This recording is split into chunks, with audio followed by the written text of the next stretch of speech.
नमस्कार, मी नितीश चव्हाण आणि तुम्ही आता आलेला आहात लाखात एक आमचा दादा या मालिकेतल्या सूर्यदादा या त्याच्या घरी. तुम्ही बघत आहात मागे की हा दरवाजा किती जुना आहे.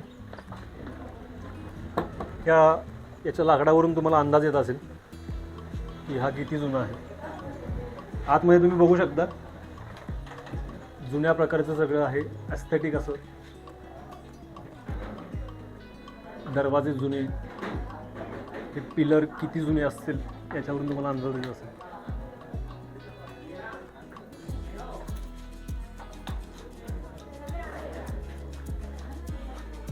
कौलं वगैरे सगळे ओरिजिनल आहेत. थोडंफार आम्ही याच्यामध्ये एलिमेंट्स ॲड केलेले आहेत, पण बाकी सगळं 80% तर सगळं ओरिजिनल आहे.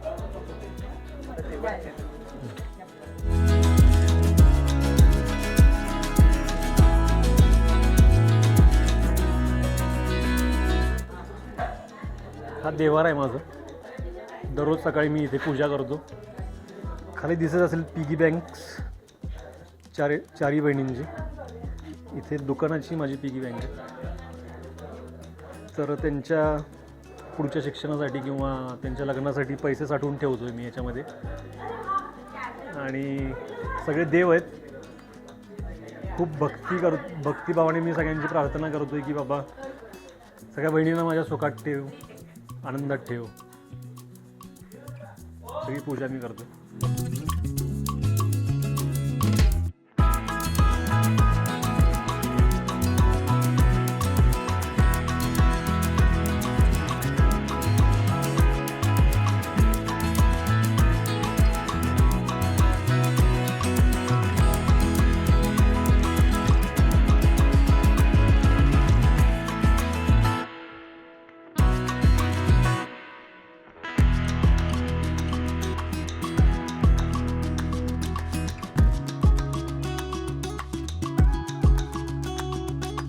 सूर्यदादा दिसायला जरी रांगडा असला तरी आतून खूप हळवा आहे, खूप जीव लावणार आहे.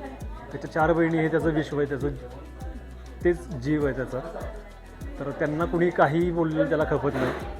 त्यामुळे तो कधीकधी त्यांच्यासाठी कठोर पण होतो, त्यांना चांगल्या सवय लावण्यासाठी, वळण लावण्यासाठी. आणि हेच त्याचं जग आहे, हेच त्याचं विश्व आहे. त्यांना फक्त सुखात बघायचं आहे त्याला. त्यांची लग्न, त्यांची शिक्षण हे सगळं व्यवस्थित करून द्यायचं आहे. आणि मला जो त्रास झाला आहे तो त्यांना होऊ नये म्हणून हे सगळं त्याचं चाललेलं आहे.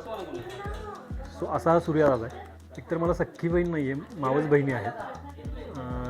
पण सख्ख्या बहिणीचं काय रिलेशन असतं हे मला माहीत नाही. हे मला इथं आल्यानंतर कळालं. त्यामुळे इथं आल्यानंतर मला 4 बहिणी पण मिळाल्या.